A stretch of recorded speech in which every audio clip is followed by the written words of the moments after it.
Students, अब हम exercise 7.1 का क्वेश्चन नंबर 6 उसका ए पार्ट सॉल्व करते हैं। क्वेश्चन नंबर 6 के ए पार्ट के अंदर पूछा गया है find an equation of circle which contains the points 2,6 and 6,4 and centre on the line 3x + 2y - 1 = 0। तो यहाँ पे हमें तीन इंफॉर्मेशन गिवन है। दो इंफॉर्मेशन हैं कि सर्कल इन दो पॉइंट्स में से पास करता है, और तीसरी इंफॉर्मेशन ये है कि इस सर्कल का जो सेंटर है वो इस स्ट्रेट लाइन के ऊपर लाई कर रहा है।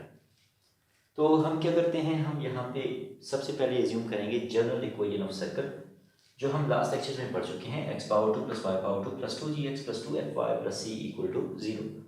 अब इस इक्वेशन नंबर 1 के अंदर हमारे टोटल नंबर ऑफ अननोन्स कितने हैं? 3, g, f और c, और हमने इन तीनों अननोन्स को कैलकुलेट करना है। इसके लिए तीन अननोन्स कैलकुलेट करने के लिए हमें तीन इन्फॉर्मेशंस चाहिए जो क्वेश्चन में गिवन है। तो इसमें हम सबसे पहले इन दो इन्फॉर्मेशंस को यूटिलाइज करते हैं कि अगर ये सर्कल इन दो पॉइंट्स में से पास कर रहा होगा तो इन पॉइंट्स को जब इसमें पुट करेंगे तो इसे मस्ट सेटिस्फाई करनी चाहिए। तो जब हम पॉइंट 2,6 को इक्वेशन 1 के अंदर पुट करेंगे तो हमारे पास एक इक्वेशन आ जाएगी in terms of g, f and c। इसे हमने इक्वेशन नंबर 2 का नाम दे दिया। सिमिलरली जब हम पॉइंट 6,4 को इक्वेशन नंबर 1 के अंदर पुट करेंगे तो हमारे पास जो नेक्स्ट इक्वेशन बनती है वो है 12g + 8f + c = -52। इसे हमने इक्वेशन 3 का नाम दे दिया।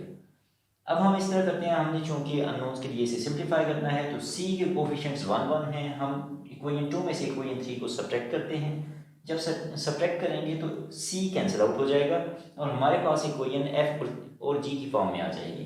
तो हमने जब इक्वेशन 2 में से 3 को सब्ट्रैक्ट किया तो हमारे पास फाइनल रिजल्ट बना -2g + f = 3।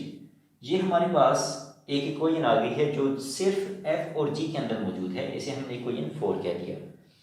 नेक्स्ट, क्योंकि हमें पता है इक्वेशन नंबर 1 जो हमने जनरल इक्वेशन ऑफ सर्कल लिखी है इसका सेंटर होता है -g, -f। तो हमने इस सेंटर को इस थर्ड कंडीशन के अंदर यूज करना है। थर्ड कंडीशन क्या कहती है कि centre lies on this straight line. तो अगर सेंटर, ये जो पॉइंट है, ये अगर इस स्ट्रेट लाइन के ऊपर लाई करेगा तो इसका मतलब ये है कि जब हम इस पॉइंट को इस स्ट्रेट लाइन में पुट करेंगे तो ये मस्ट इसे सेटिस्फाई करेगा। तो हम अगर इस पॉइंट को इस लाइन में पुट करें तो हमारे पास फाइनल इक्वेशन बनती है 3g + 2f = -1। तो ये हमारे पास दूसरी इक्वेशन आ गई जो g और f की फॉर्म में है। इसे हमने इक्वेशन नंबर 5 का नाम दे दिया। जिस तरह हमारे पास एक पहली इक्वेशन है इक्वेशन नंबर 4 और 5 को हम आपस में सिंप्लीफाई करेंगे और यहाँ से हम f और g की वैल्यूज कैलकुलेट करेंगे। तो जब हम इक्वेशन 4 और 5 को आपस में सिंप्लीफाई करते हैं तो यहाँ हमारे पास g की वैल्यू आ जाती है -1 और f की वैल्यू आ जाती है 1। तो हमें हमारे दो अननोन्स मिल गए g और f। अब हमारा लास्ट अननोन कौन सा रह गया है? c। तो c को कैलकुलेट करने के लिए आप यहाँ से इक्वेशन 2 और 3 में से कोई भी इक्वेशन यूज कर सकते हैं। इसमें g और f की वैल्यू पुट करें और c को कैलकुलेट कर लें। तो अगर मैं इक्वेशन नंबर 2 के अंदर यहाँ पे g = -1 और f = 1 रखूं तो यहाँ पे मेरे पास c की वैल्यू आ जाती है 48। That will be equal to -48। तो यहाँ पे जब c की वैल्यू -48 आ जाएगी तो हम g = -1, f = 1 एंड c = -48 को जब पुट करेंगे तो हमारे पास फाइनल रिजल्ट बन जाएगा x⁴ + y⁴ - 2x + 2y - 48 = 0।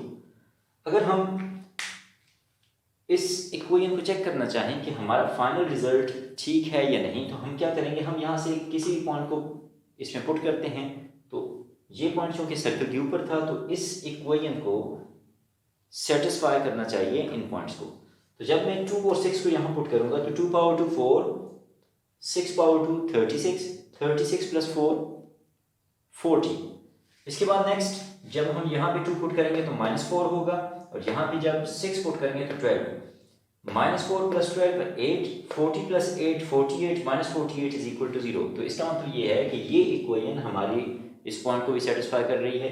Similarly आप चेक कर सकते हैं कि 6,4 इसे भी ये इक्वेशन सेटिस्फाई करेगी। आप इस चीज़ को भी साथ साथ चेक करें और कमेंट्स में बताएं कि 6,4 को इस इक्वेशन ने सेटिस्फाई किया या नहीं। तो ये जो हमारी इक्वेशन है ये हमारा फाइनल आंसर है इस सर्कल के लिए। इसके बाद हमारा नेक्स्ट क्वेश्चन है क्वेश्चन नंबर 7, उसका हम ए पार्ट सॉल्व करते हैं। इसमें कहा गया है circle passes through 0 0 and 0 3 and the line 4x - 5y = 0 is tangent to it at the point 0 0।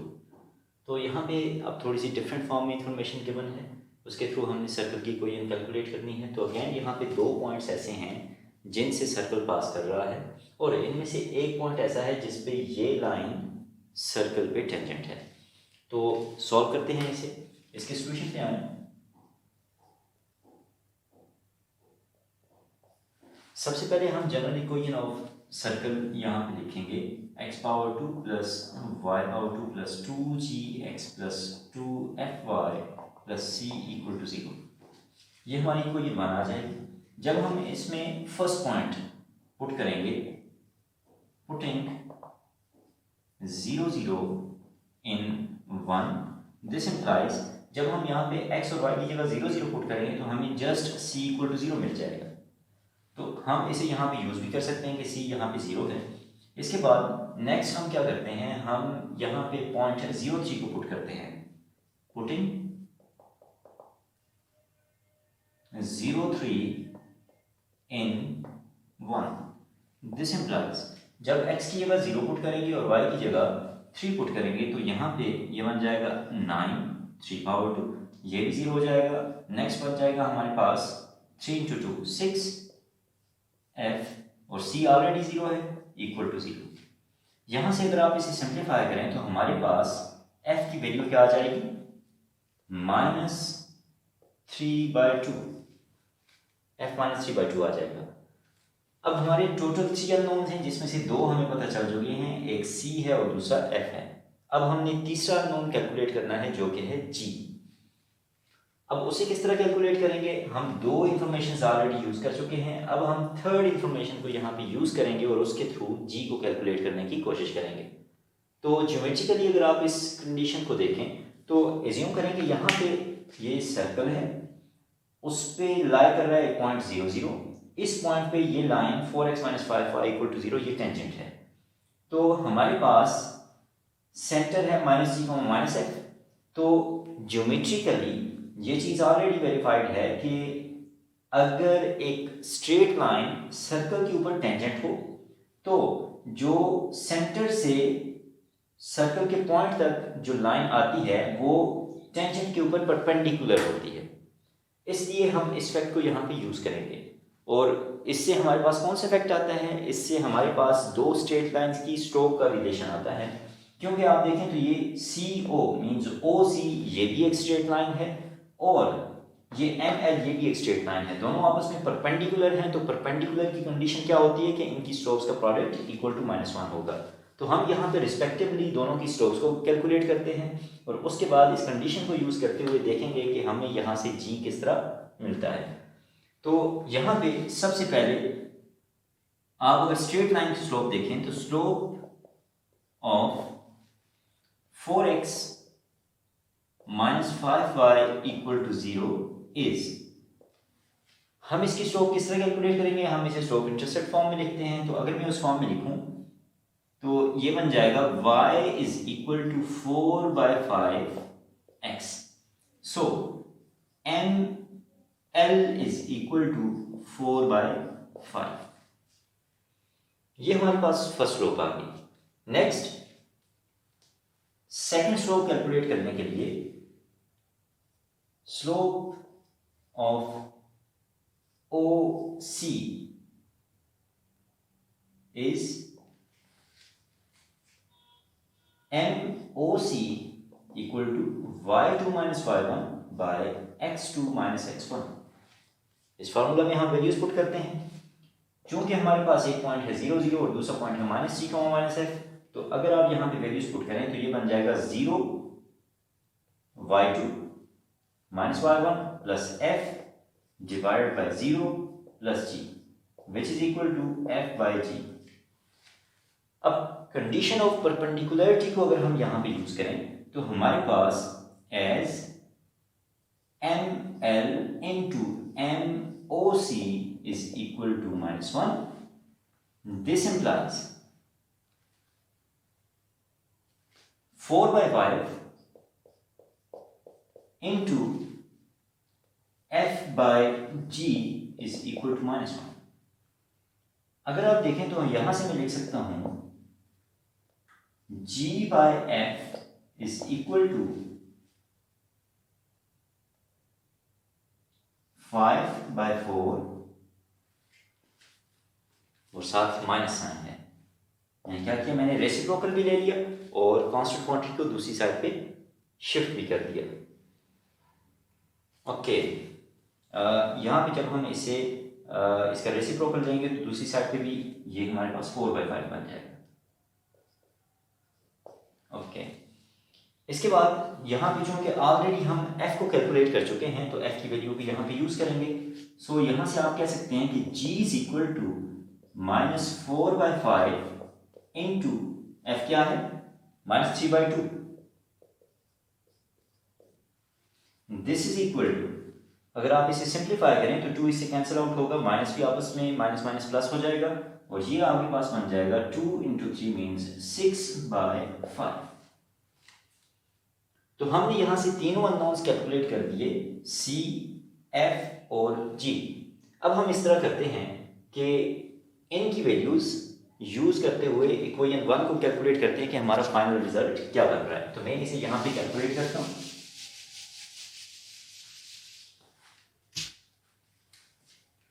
तो x⁴ plus y⁴ plus 2, g की वैल्यू क्या है 6/5 इंटू x प्लस 2, f की वैल्यू क्या है -3/2 इंटू y और c की वैल्यू 0 है इक्वल टू 0।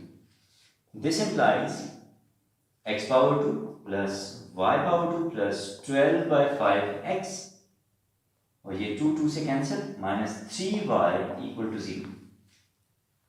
दिस इम्प्लाइज अगर आप फ्रैक्शन को खत्म करना चाहते हैं तो थ्रू आउट इक्वेशन को 5 से मल्टीप्लाई कर दें और हमारे पास फॉर्म बन जाएगी 5x⁴ plus 5y⁴ plus 12x minus 15y equal to 0। तो ये हमारा रिक्वायर्ड आंसर है।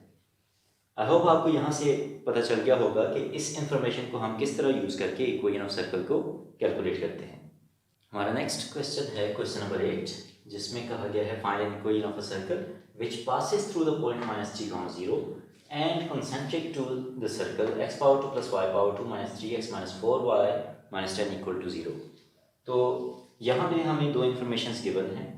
एक है कि पॉइंट पास कर रहा है, सर्कल पास कर रहा है थ्रू पॉइंट -3, 0 और दूसरी जो बात है, जो इन्फॉर्मेशन है वो ये है कि जो सर्कल हमने कैलकुलेट करना है वो कंसेंट्रिक है इस सर्कल के साथ। कंसेंट्रिक का मतलब क्या होता है, 2 circles are called concentric if they have the common centre. आप यहाँ पे फिगर में देख सकते हैं कि ये दो जो सर्कल्स हैं, इन दोनों सर्कल्स का सेंटर सेम फिक्स पॉइंट है यहाँ पे। तो ऐसे सर्कल्स जिनका सेंटर एक ही हो उन्हें हम कंसेंट्रिक सर्कल्स कहते हैं।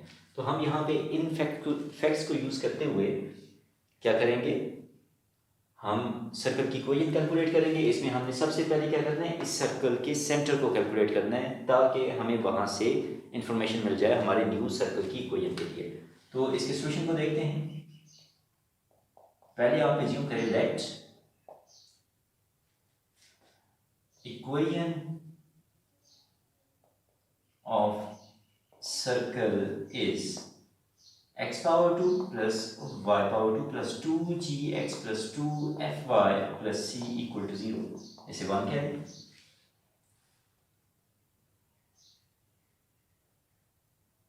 the concentric circle is x⁴ plus y⁴ minus 3x minus 4y minus 10 equal to 0। ये हमारी इक्वेशन 2 है। अब हमारा जो रिक्वायर्ड सर्कल है उसका और इस सर्कल का सेंटर सेम है, इसलिए हम सेंटर 2 जो है, सर्कल 2 जो है, इसका सेंटर कैलकुलेट करेंगे। यहाँ पे here 2g is equal to -3 and 2f is equal to -4. This implies g is equal to -3/2 and f is equal to -2. This implies c minus g minus f equal to c 3/2, क्योंकि minus minus plus हो जाएगा, comma +2 is centre. तो यहां से हमें ये पता चला कि इस सर्कल का और इस सर्कल का सेंटर क्या है, वो ये है। तो एक्चुअली हमें यहां से g और f की वैल्यूज मिल गई हैं। हम इस तरह करते हैं कि g और f को यूज करते हैं इक्वेशन 1 के अंदर, putting g equal to -3/2, f equal to -2 in 1. This implies x power 2 plus y power 2। जब हम g को यहाँ पे -3/2 पुट करेंगे तो 2 2 से कैंसिल हो जाएगा और ये -3x होगा। सिमिलरली जब f को हम यहाँ पे पुट करेंगे तो ये बन जाएगा -4y plus c equal to 0। ये हमारी इक्वेशन नंबर 3 आ गई। अभी ये हमारा फाइनल रिजल्ट नहीं है क्योंकि अभी एक अननोन c यहाँ पे मौजूद है। तो इस c को कैलकुलेट करने के लिए हम इस पॉइंट को यहाँ पे यूज करेंगे, क्योंकि ये गिवन है कि ये सर्कल इस पॉइंट से पास करता है। तो हम इस तरह करते हैं, ये पॉइंट -3,0 को इक्वेशन 3 के अंदर पुट करते हैं, पुटिंग -3,0 in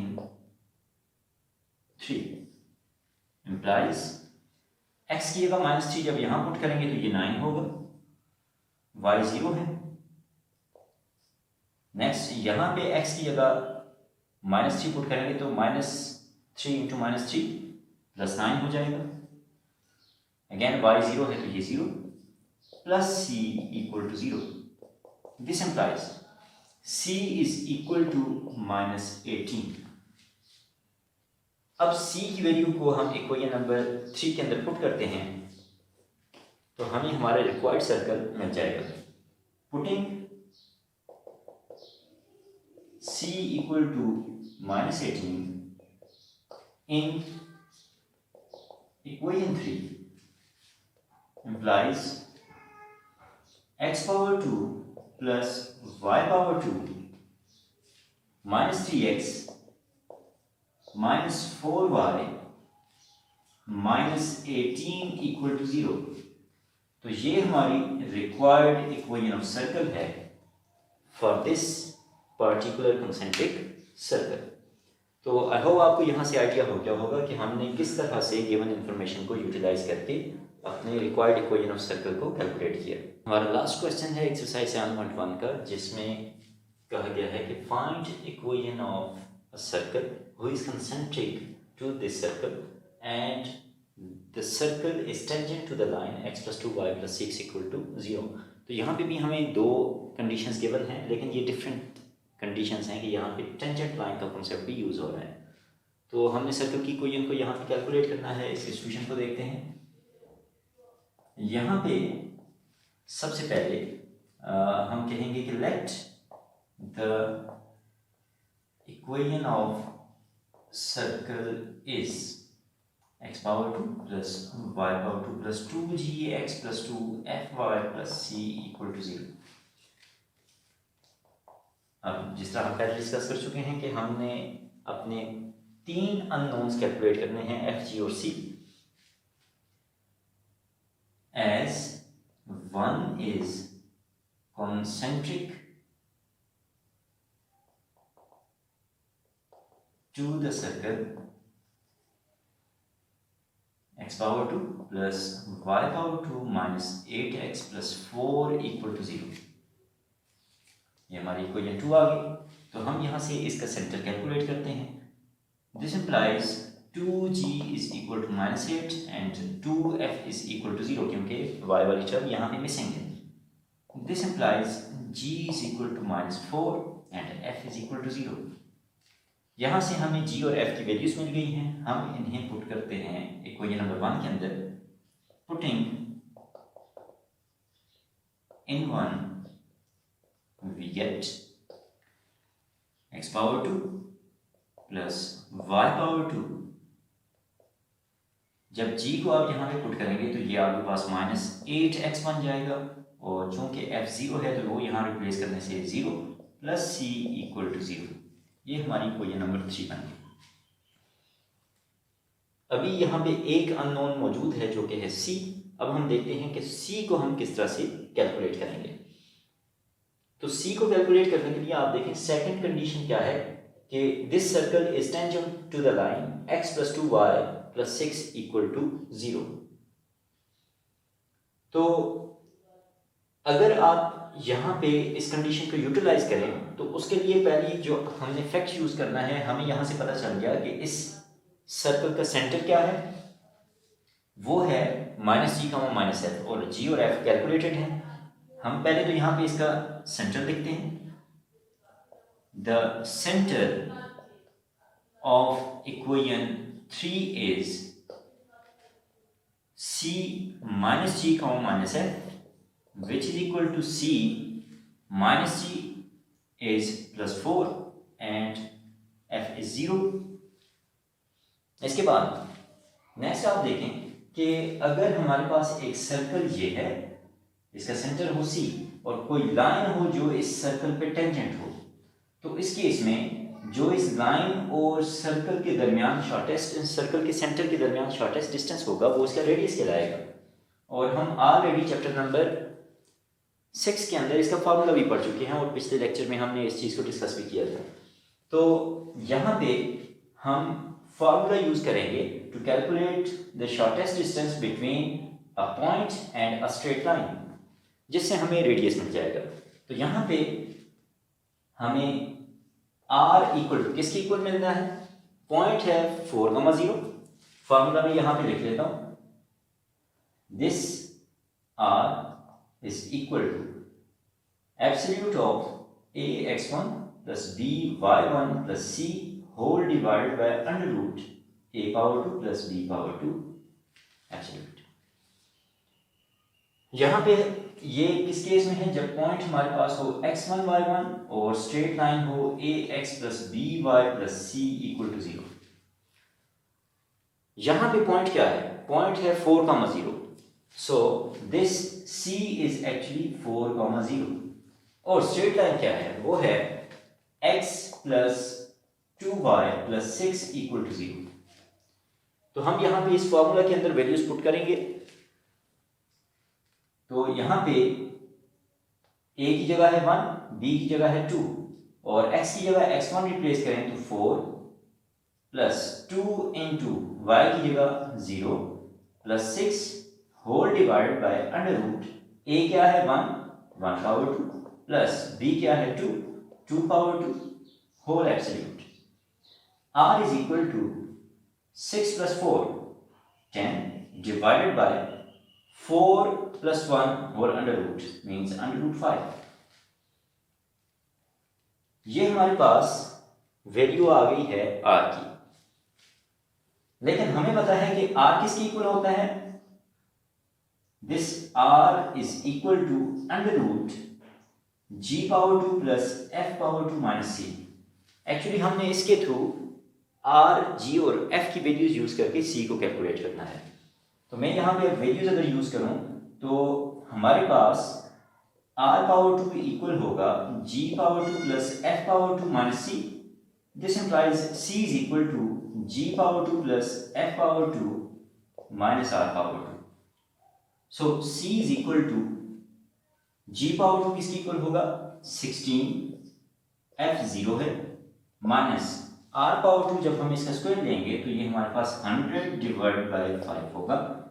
एलसीएम ले लें 5 तो ये 16 into 5 80 minus 100 this is equal to -20 by 5 which is equal to -4। तो हमारे पास c की वैल्यू आ रही है -4। अब हम अगर इक्वेशन नंबर 3 के अंदर c इक्वल टू -4 पुट करते हैं तो हमारी रिक्वायर्ड इक्वेशन होगी x power 2 plus y power 2 minus 8x minus 4 equal to 0। So ये हमारा रिक्वायर्ड आंसर है। आई होप आपको यहाँ से क्लियर हो गया होगा कि इस तरह की इंफॉर्मेशन को यूज़ करते हुए हम किस तरह से सर्कल की इक्वेशन को कैलकुलेट करते हैं। अगर एक्सरसाइज की किसी क्वेश्चन के अंदर आपको प्रॉब्लम हो तो आप कमेंट्स में पूछ सकते हैं। Thank you.